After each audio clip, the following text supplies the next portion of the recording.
Bienvenue sur la chaîne Énergie Masculine, la chaîne 100% testostérone.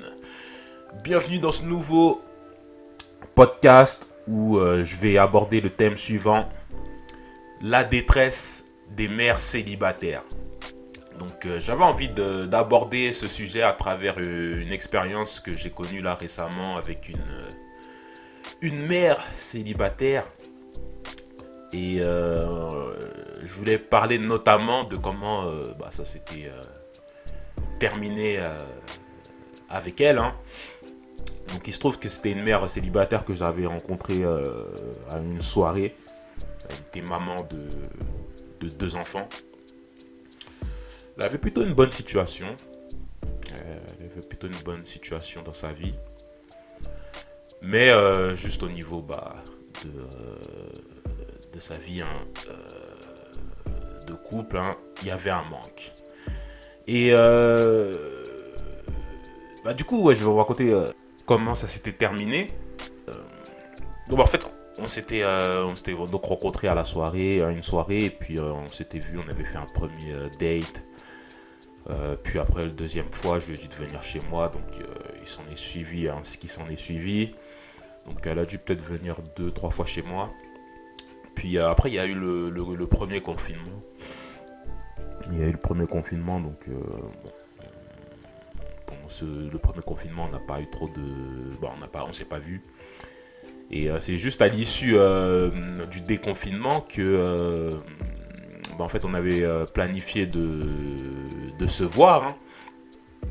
Du coup, on avait planifié de se voir un week-end.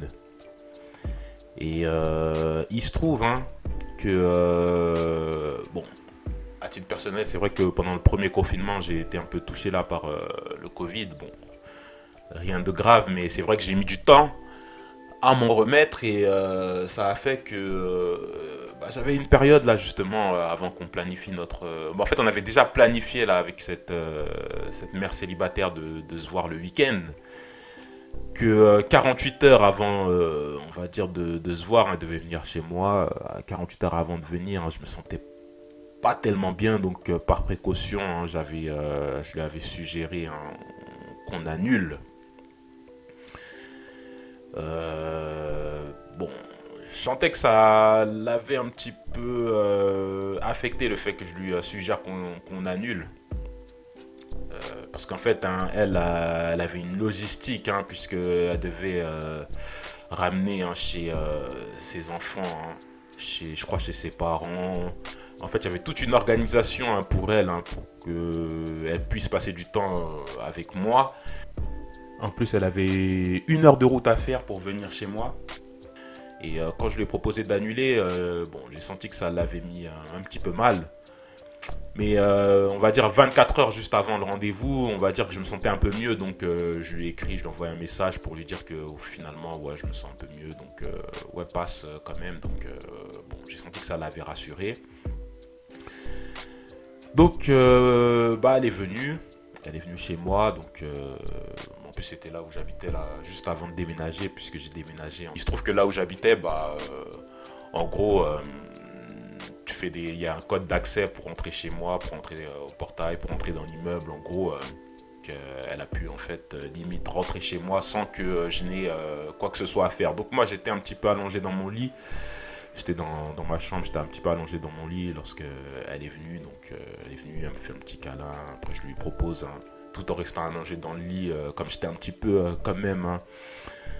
un petit peu sous le coup de la fatigue, un petit peu, donc j'essaie de reprendre des forces avant de pouvoir m'occuper d'elle. Et du coup, je lui propose, vas-y, va boire un coup, fais ce que tu as à faire. En gros, je la laisse un petit peu seule, en fait. Je la laisse un petit peu seule dans le salon.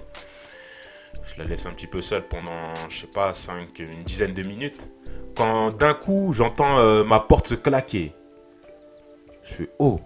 Après, je vais voir et tout. Et je vois, en fait, elle est partie. Je fais, étrange comme comportement. Je l'invite, elle reste à peine 10-15 minutes, elle se barre. Je fais, ok, moi, ciao. Du coup, elle s'est barrée. Bon, moi, j'ai continuer tranquillement ma soirée, hein, comme si en fait de rien n'était. Et il se trouve que j'ai même pas cherché à prendre des nouvelles d'elle, hein, jusqu'au lendemain où je reçois un message. Je sais plus ce qu'elle m'avait dit. Elle m'a dit en gros une connerie. En gros, en fait, j'ai juste dit ok, tu vois, j'ai juste répondu à son message, j'ai juste répondu ok. Après, elle commence à me faire du cinéma. Voilà, c'est ça ton problème. Hier, je suis venu chez toi, tu m'as même pas calculé, blablabla, blablabla. Et du coup, bon, elle commence à me faire un petit peu une scène de ménage. Et je lui dis, écoute, t'as pas besoin de te justifier. Si tu voulais partir, il n'y a pas de souci. T'es une grande fille, tu fais ce que t'as à faire et puis basta. Donc, moi, j'ai pris vraiment, hein, la situation à la légère. En gros, limite, je m'en battais les couilles, hein. Je m'en battais les couilles qu'elle soit barrée, en fait. Et du coup, bah, ça, c'était juste un révélateur du fait que mère célibataire, il y a beaucoup de détresse. Parce que c'est compliqué, hein, pour elle de se recaser, surtout avec 2 gosses. Et bon. Moi, je suis pas de l'école, hein, de ceux qui disent que oui, il faut absolument pas côtoyer les mères célibataires, blablabla, blablabla. Moi, je pense que bon, il y en a qui sont prêts à refaire leur vie avec des mères célibataires. Bon, ça, c'est leur choix.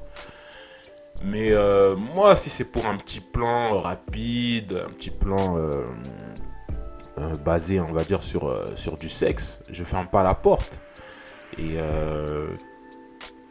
du coup, juste, je pense qu'il y a quand même, hein, quelques précautions à prendre, hein, avant ça. Donc, ne pas vendre du rêve. Surtout ne pas vendre du rêve.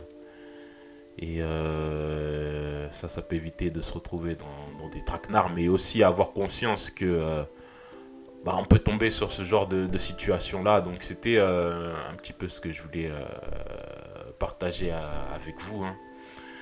Bah, dites-moi ce que vous en pensez. Et puis, on va essayer de revenir avec un nouveau sujet. Allez, ciao.